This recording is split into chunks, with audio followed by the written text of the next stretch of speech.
Hello, BookTube. The other day, Brian at Bookish was doing one of his great Saturday catch-all videos where he just, it's a hodgepodge of stuff that's on his mind that he's thinking about. They're fantastic. They're quintessential BookTube viewing. And at the end of, at one point in the hodgepodge that I'm thinking about, he brings up the question of Dudebro lit. And he doesn't mention me by name. Not 100% sure why. I'm pretty sure that I was on his mind when he brought it up. But he doesn't mention me by name, but he does ask, he tells his viewers that he is wondering about Dudebro lit. What it is, what it isn't, whether or not it's wrong to read it, or that sort of thing. What characterizes Dudebro lit? And since I am our little corner of BookTube's foremost critic of Dudebro lit, I absolutely hate it for a number of reasons, and have scolded it in many different videos, including a long 4-part takedown of The Road by Cormac McCarthy, which is a Dudebro lit Bible. I thought I'd make a video, sort of a quasi-video response. I'll leave a link to Brian's original video where it comes up, but it's come up many other times too. I thought I'd make a video just giving some basic rundowns of Dudebro lit. And I thought I'd organize it in a good Catholic sense according to the 7 sins. The 7 sins of Dudebro lit. And while I'm talking about these, I might not always bring it back to these individual books, but while I'm talking about these 7 sins, I want you to keep in mind 2 pairings of books that on the surface seem very similar, but in each pairing, one is Dudebro lit and the other is not. And the reason I want you to keep those pairs in mind is to dispel the idea that what I'm talking about is surface. Because these 2 pairings of books are very similar on the surface. It's not items on a chessboard that I'm talking about. It's a philosophy of play. And the 2 pairs are The Old Man and the Sea by Ernest Hemingway, the urtext of Dudebro lit, and Moby Dick by Herman Melville. That's one pairing. And you can see why, right? They're obsessive hunts for a gigantic fish. That's what Melville thought whales were. On the open ocean, at ruinous cost to the hunter, where the entire action of the story is confined to the vessel and to the hunt. That's one pairing. And the other pairing is All the Pretty Horses by Cormac McCarthy, who is the current reigning high priest of Dudebro lit, and Lonesome Dove by Larry McMurtry. And again, you can see the surface similarities. A strong bonded pair of male protagonists on the road in the American West having a series of piquant adventures. That is a description that would work perfectly well for both books. And a lot of the other qualities, a lot of the other attitudes that you would see that you could knock off in those books, a concentration on action, certain details of the narrative structure, certain details of the narrative technique, the absence of female characters, strong evocations of the natural world and weather, all that sort of stuff. You can see it pairing in both those books. So I wanted you to keep those in mind while we go through the 7 sins of Dudebro lit. And the first of those sins, first and foremost, is misogyny. You don't have Dudebro lit without misogyny. And I know that some of you are going to be tempted to give me, the my grandfather exception. In this case, it'd be my grandmother. It'd be, my friend's cousin's son's, nephew's girlfriend loves Dudebro lit. I've heard this through the grapevine. I'm sure. There's a my grandfather exception to all of these things, but nevertheless, Dudebro lit is characterized by misogyny. As I jotted down here, that the female characters are not human. They look human, and they can speak English, but they're not actually human in Dudebro lit. They exist to do 3 things. They seduce, they nag, and they get killed. But they don't do anything else. That's all that female characters do, if there are any. Quite a few works of Dudebro lit don't have any female characters at all. But if they do, and again, think of the Dudebro half of the pairings that I'm talking about, if they're in there at all, then they do one of those 3 things and they don't ever do anything else. You might also think, if we're talking about other Dudebro lit, you might think Fight Club, where the one female involved is essentially a vicious, mindless vampire. But it's not just that. In Fight Club, it's not just that the one female character is all of these three things and to an nth degree a contemptible, inhuman figure. It's also that typically feminine traits are hauled into the narrative in Fight Club specifically to be mocked and deconstructed. When something is beautiful, a character wants to destroy it. Not handsome, beautiful. When a male character develops bosoms, well, you get my point. There are many Dudebro examples that I could bring up, but the number one sin of Dudebro Lit is misogyny, and that leads straight to number two, which is sexism. These are intensely sexist books. The women don't have any interior lives, even when they do appear. They don't have any interior lives. Men are complex on the inside. They can agonize. Women don't have anything like that. They don't have interior lives. They can't change. They are one-note characters. And you look at the pairings of novels that we have here, well, you might think, I'm calling All the Pretty Horses a Dudebro piece of lit, but I'm saying that Lonesome Dove by Larry McMurtry is not. And you might think, well, aren't you on shaky ground here? Because there are 4 female characters in Lonesome Dove, and 3 of them do exactly what you're talking about. They nag, they get killed, and they seduce. One of them is a prostitute, for Pete's sake. And the Sheriff July Johnston's wife is a nihilistic zombie. No, the narrative makes no attempt to explain to us why she doesn't care about him, why she doesn't care about marriage, why she doesn't care about her own newborn child, and why she doesn't care about her own life. She's willing to just ride off into the wilderness knowing perfectly well she's going to get brutally murdered. She doesn't seem to care about anything. She is a homunculus. And you might think, well, okay, doesn't that blow your example out of the water? But no, Lonesome Dove is entirely saved by Clara, Augustus McCrae's long-lost love, who, when we meet her, is unlike any woman in a Dudebro piece of literature could ever possibly be. And a Dudebro author could not imagine writing a woman the way she is written in that book. Totally three-dimensional, totally independent, wry, reflective, deeper, more capable than most of the men around her, and living in a feminine world. It's not that she's all of those things because she's some sort of ball buster. She's living in a feminine world that is portrayed as exactly equal but totally different from a male world. And that's just Lonesome Dove. If you move on to Moving On, Larry McMurtry's other great book, the whole thing is dominated. Well, anyway, you get my point. The second deadly sin of Dudebro Lit is sexism. And then we move on to the third one. And the third one is that inventories replace description in Dudebro Lit.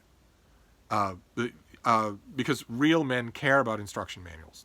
They care about Home Depot. They care about how things are organized. And they believe that there's some sort of deep talismanic significance to rote inventories of things, to rote descriptions of things, where an inventory replaces a description. So instead of describing someone changing a tire on a car, we get an atomized list of every action that they take and the make and model of every piece of equipment that they use. And there's supposed to be some sort of deep talismanic significance to that.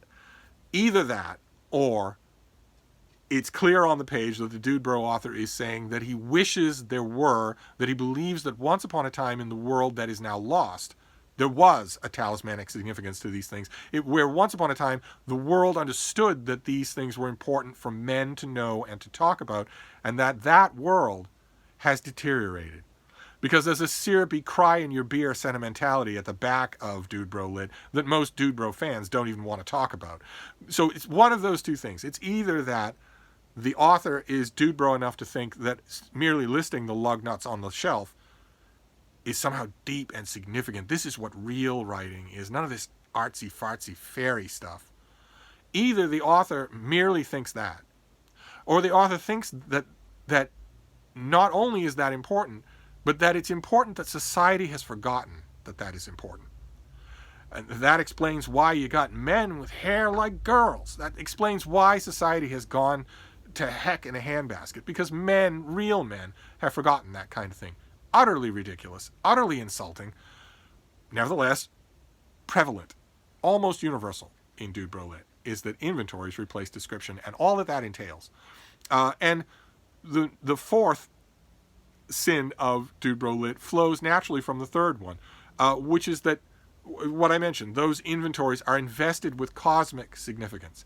So it's not just that they're given, a talismanic weight. It's that the writer then assumes and then tells you that those things are sigils of the broader universe. So that these rote, boring descriptions of how a man stays alive on orange rinds while he's reeling in a giant marlin, and what he does from minute to minute and day by day and afternoon by afternoon, and where his aches and pains are, and when he snatches a little sleep, and what he thinks in exactly the order he thinks about the insignificant things that he thinks, is invested by its author with the most ham-handed and clumsy crucifixion imagery imaginable for no reason whatsoever. Where is it? You can't just haul in imagery like that if it doesn't serve any purpose. Its purpose is not simply for its Dudebro audience to say, hey, that reminds me of the crucifixion. It's supposed to mean something. Santiago, the main character in Old Man in the Sea, is not a Christ-like figure. Nothing that he does is Christ-like. Why is there Christ-like imagery involved? Because that's what Dudebro writers do. That's what they do. They take this bare, rote inventory of simple things that their character is doing in the succession that they're doing it, and invest it with Christ-like, or in the case of The Road with Cormac McCarthy, apocalyptic imagery. When it's not sufficient for you simply to make that imagery. It also has to mean something. It has to make sense where it is, and it never does in Dudebro Lit. Never. So in Dudebro Lit, a character will take out a French knife and a Swiss Army knife, and will look around on the Swiss Army knife for the particular object, the particular extension that he wants, and when he finds it, it will be, isn't this the way our souls search always for something that they're lacking? And then at the last minute, they find it. No, it's just a Swiss Army knife. And no, you can't just say that. It has to mean something. Your prose has to back it up, and it never does. Never in Dudebro Lit. It's just this ham-handed, heavy imagery hauled on stage with creaks and wheels. Anyway, we'll move on. So the fifth sin, deadly sin of Dudebro Lit is that the reading of the book is intentionally designed to mimic video game playing or movie watching as opposed to reading. It means that the narrative is set up in a way to continually stimulate your adrenal glands rather than your imagination. I jotted down here that this is not designed. This is going to be a claim you're not going to like. Those of you who are fans of Dudebro Lit are not going to like it. And keep in mind, I am not saying that you shouldn't be fans of Dudebro Lit. Okay, I know that's falling on deaf ears. You're sure to think that I am, but I'm not. There is no wrong way to read. There's no wrong way to like what you read. All I'm saying is that you shouldn't make exaggerated claims for it. And if you do, you shouldn't make them around me. But the point I'm trying to make here is that the authors have constructed these books in a way that specifically appeals to an activity that is not literary. And so, in a way, it would be legitimate to say these aren't books at all. That this isn't writing at all. That this is something else. That this is maybe the narrative, the long and detailed narrative to an elaborate video game. One way or another, I can predict within a page or two when a Dudebro author will stop reading Lonesome Dove or Moby Dick. But let's leave Moby Dick out for the moment because it's another century. But Lonesome Dove requires you to read. It requires you to pay attention. You cannot get through Lonesome Dove on your adrenal glands.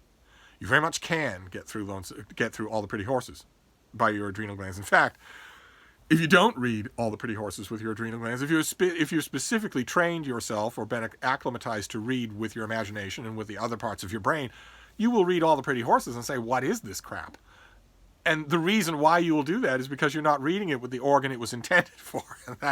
And so there is a claim that can be made. I know it sounds the ultimate Harold Bloomsian thing to say.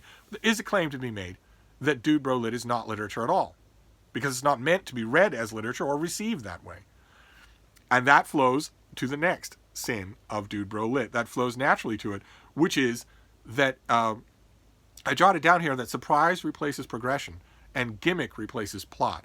But really that is specifics to saying that this whole type of literature is designed to be consumed in a radically different way than normal literature, than normal writing. And I mean that literally. I really do. The part of your brain that is being stimulated when you play video games, or by extension when you read Dudebro Lit, is your prefrontal cortex. And the part of your brain that is stimulated when you read with long form with your imagination and substitute, the kind of imagery construction that you do in your mind when you're reading, for instance, I don't know, Emma, Custom of the Country, The Luminaries. When you're reading a Jonathan Strange and Mr. Norrell, when you're reading a book that is written for you to read it as literature, as opposed to, one hit after another of stimulation, you're using your parietal lobe. It's a different part of your brain. It's a completely different part of your brain. One type of book that we're talking about here, one half of the two pairings that I started off this video with, stimulate your prefrontal cortex and don't stimulate your parietal lobe. They just don't. and the other stimulates your parietal lobe, and if you took that away, it wouldn't be satisfying, because all sorts of things stimulate your prefrontal lobe. Your prefrontal cortex is stimulated by a whole bunch of things. That's what it's made for. Anyway, the point that I'm trying to make is that the purpose of Dudebro Lit, that is stimulating your prefrontal cortex, is to keep you hooked into the system. Whereas the purpose of the underlying purpose of literature that's stimulating your parietal lobe is to engage you, is to engage your imagination, your emotions, your intellect.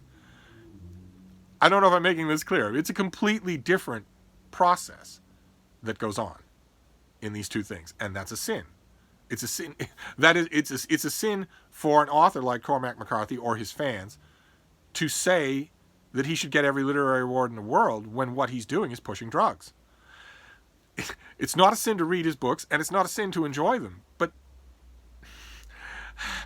it is wrong for you not to acknowledge the difference, the fundamental difference between the experience of doing the one and the experience of doing the other. And maybe it wouldn't kill you to think about that fundamental difference. Maybe it wouldn't kill you to think about it, to say, all right, well, okay, grudgingly, Steve has a point. When I read Fight Club, I feel completely different than when I read Jonathan Strange and Mr. Norrell. I feel completely different when I read those two books. Physically, I feel it's a physical difference. I don't feel the same. My fingertips tingle when I read the one, and I get bored and check my phone when I read the other. It's a fundamentally different thing. It might behoove Dudebro Lit fans to think about that a little. I'm not saying don't do it, but anyway, that sixth sin, that surprise replaces progression, gimmick replaces plot. The whole point is to keep the player hooked into the system rather than a reader engaged with the text. That flows naturally to the seventh sin of Dudebro Lit, which is, it's a little bit touchy, but we're going to call it directly. We're going to speak about it plainly. Extrapolate what I'm saying, right? The last two sins, I said that Dudebro Lit is designed to stimulate the prefrontal cortex. It's designed to hook the player into the game so that you can't stop turning pages. It's not designed to stimulate the parietal lobe. It's not designed to engage your long-form memory, your higher powers of imagination and substitution. It's not designed to do those things. Instead, it's designed to do the first thing. And why? The why leads to the last sin of Dudebro Lit, which is addiction. This is addictive.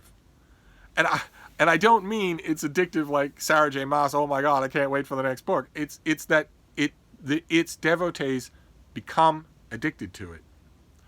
I've mentioned on this channel that I've lost track of how many Dudebro Lit addicts I know who need that hit. And so the first thing they do every morning is check to see if Cormac McCarthy's Amazon page has been updated with a new book, with his next book. And I mean that literally. I know this from a dozen different examples over the last 25 years. I mean that literally. It's the first thing they do before they kiss their wife, before they check on their kids, before they go to the bathroom, before they get coffee, before they do anything. And they compulsively check every time the hit, every time the urge, the compulsion comes upon them. This makes them addicts. I jot down here that they compulsively check release dates. They compulsively reject new but non-addictive reading experiences. I'm not interested in it. I know what I want, and I want it now. Can you give it to me now? I want it now. And they go. This is the final point I want to make here, is that the addiction is why Dudebro lit devotees tend to read only Dudebro lit. It's very, very rare that you will get an example of someone who reads Dudebro lit but also reads Muriel Spark. That is very rare. That almost never happens, because this is addictive and it tends to crowd out all other things. So that even if a Dudebro lit addict or devotee, however you want to put it, forces himself to read something that isn't Dudebro lit, there'll always be a kind of impatient toe tapping going on as they wait for the real stuff, for the real jewel. And those are the 7 sins of Dudebro lit. Now, I could go on. I could examine, for instance, the 4 books that we have in question at great detail, and I could also add lots of other sins. Dudebro lit does lots of things on a very specific level, just page by page, plot-wise, that are extremely predictable. And they all do it, they never not do it, that I could have listed, but these are the big ones. And when you combine all these things together, I don't think any of these things are arguable. You will be able to find grandfather exceptions, I'm sure, that a desperate Dudebro lit devotee who doesn't want to admit that this has become a compulsion will come up with a piece of Dudebro lit and say, no, look, see, there's a woman in here. So stuff like that. Long before there was a booktube, I was having this argument with people who just don't want to realize that they're not actually reading these books. They're taking them. This is a drug rather than a literary experience. The way that I usually have proven it to those people, those young men, have always been young men, the way that I've usually proven it to them is to present them with a great work that isn't Dudebro lit and just demonstrate. See, it's not just that you're not interested in reading this, it's that you can't read this. You're not able to read it. And if you tell me, as they always do in Iowa or Texas or wherever, they say, well, no, it isn't anything like what you're talking about. It's just that book was boring. When I present them with 20 books in a row, and every single time I make it a wager, sometimes I put money on it and say, okay, well, let's put money on it. After 20 books in a row, even the most biased Dudebro lit fan can't anymore easily say, no, it's just the book you picked. After 20 books, they start to realize, okay, there might be something to what you say. And there is, I guarantee you, these observations have been shock-proof tested for a long, long time, since Dudebro lit started. Even though there is something to this, I want to end this video on the sins of Dudebro lit by stressing that you can just go right on reading it. This is not a prohibition. This is not a call for you to change your reading habits. I myself think that you should. You're missing out. I'm only thinking that you should for yourself. You're missing out on wonders that you will never experience, because like any drug addiction, this coarsens your ability to recover. The more you indulge in it, the more you coarsen your ability to recover. So long time actual drug addicts, heroin and cocaine and whatnot, even when they're clean, they have coarsened their ability to enjoy subtleties of sensation. And the same is true with reading. So if you are a hardcore Dudebro lit addict, if you've got all of Chuck Palahniuk on your shelf, if you've got Danilewski and David Foster Wallace, don't people bring up Infinite Jest all the time to rebut my idea that about the different parts of reading. No. Infinite Jest is designed to get you high. It's not designed to be read. Obviously, it's not designed to be read. But people bring it up all the time because it's long. But a Dudebro lit novel can be long. The length has nothing to do with it. The incident has nothing to do with it. The plot has nothing to do with it. It's the aim. Is it a book or is it a drug? That is the aim. And Again, although I'm calling these things drugs, I am not calling for you to stop reading them. All I'm asking, really, this isn't puritanical, this isn't prohibitive at all. All I'm asking, really, is that if you are deeply ensconced in Dudebro lit, that you maybe think about it and maybe consider breaking that addiction and reading other stuff as well. No one's saying that you can't have a sweet tooth. Of course, I have demonstrated sweet tooth for all kinds of unworthy stuff on this channel that I wouldn't give up for a million years. The key is self-control. The key is to broaden your taste so that it's not the only thing that you like to read. Anyway, this was just a quick overview to help you define Dudebro lit. Because in Brian's video, it sounded like he was a little unclear on maybe what I thought of it, or maybe he's come across the term in other places and wasn't sure what was meant by it. These are the things that are meant by it. A misogynistic drug that is masquerading as a work of literature. That is Dudebro lit. With the attendant details. So I'm going to wrap this up for now, and I look forward to all of the grandfather exception comments that I'm going to get. Now, I might agree about this, and this, but this thing that I'm ready. Bring it on. But anyway, I'm going to wrap this up, but I'll be back. Thank you, BookTube.